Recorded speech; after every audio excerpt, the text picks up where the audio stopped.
Allen, nalika dito, brother. Ang tanong dito, may hinahanap pa nga ba ang judges natin or satisfied kaya sila sa performance mo ngayon? Tanungin natin. Yeng? Allen, parang wala na akong hinahanap, ano? Yung connection mo sa fans, grabe. Napakaganda ng rapport mo sa mga girls natin and gustong-gusto ko yun about sa performance mo. And I know na hindi nasa best shape ang iyong boses ngayong gabi, pero hindi, tuloy-tuloy ka pa rin, lumaban ka pa rin, kahit narinig ko pumuputok na talaga yung boses mo sa paos. So, I like that spirit. Congratulations. Salamat po. Thank you, Yeng. Dara? Ganun din yung sasabihin ko sa'yo, Allen. Kahit wala ka ng boses, tinuloy mo pa rin yung performance mo at nakasmile ka. Kaya pati kami napasmile. Dapat ganun ang performance level.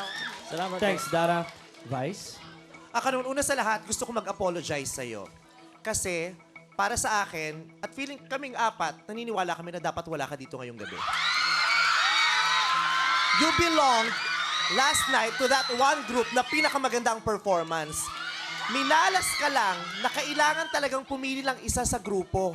Pero yung grupo nyo, lahat kayo, maganda ang performance. Kaya nga, naaawa ako kay Sandara kahapon na siya ang mag-a-announce na ikaw ang weakest. When in fact, hindi ka talaga dapat nandito eh. Kung pwede ko lang agawin yung papel kay Sandara na, Sandara, ako na lang mag-a-announce kasi baka i-bash ka ng tao at hindi nila maintindihan. Ako na lang ang mabash kasi wag na si Sandara. Sandara is such a beautiful, beautiful girl. Huwag niyo siyang i-bash. Minalas ka. Kaya nga, iyak ka ng iyak kahapon, kaya nga minamalat ka ngayon eh. Pero dapat wala ka talaga dito tonight. You need to be saved. Salamat po. Thanks, Vice. Kuya Aga? Yung sinasabi ni Allen, listen ha, yung sinasabi ni Vice na lahat sa amin dito na sana dapat wala ka dito. Sa akin naman, pwede kong sabihin, mabuti na rin na nandito ka. Kasi napakita mo ngayon yung ginawa mo na yan.